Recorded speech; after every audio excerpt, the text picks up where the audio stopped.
URL ps.garfieldre2.org/admin. I'm going to sign in real quick online. You should see a page that looks like this. One place to find your PowerTeacher Pro reports, you're going to start with teacher schedules. Okay? And you can see you've got a list of teachers in your building. Then I'm going to choose Allie Rickert here, and you can see her schedule. And then this button takes you to the gradebook. For this next part, I'm actually going to switch screens to this trial teacher, this kind of made-up teacher. And you can see right here I'm in a class that doesn't have any learning targets, but I'm going to go back to quarter one. Well, there's stuff in there. And you can see the score list, the assignment list. Another tab that teachers are using a lot is this progress tab, and then standards.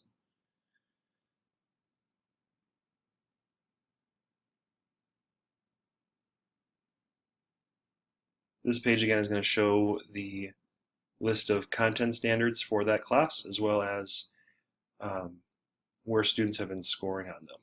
Now, if you notice here, this right here is the overall standard, and then below that are the GLEs, as well as the evidence outcomes, and then for math and language arts, there's the I-level evidence outcomes.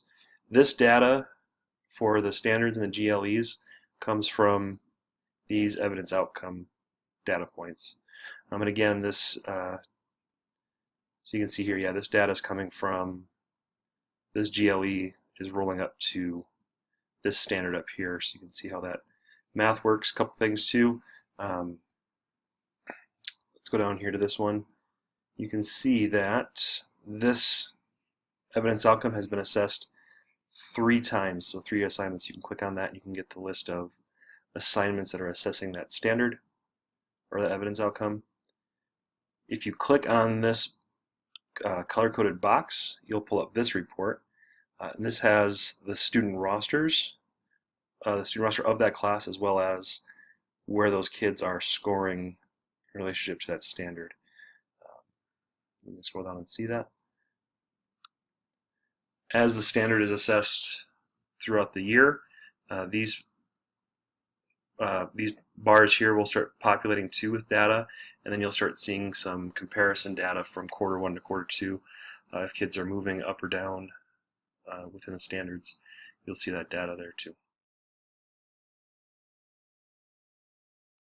Another report that some teachers are finding helpful is a student individual report, and that's going to be right here where you see students, and you can see I'm going to choose this kiddo right here. He's in his math class, and I'm going to select standards progress.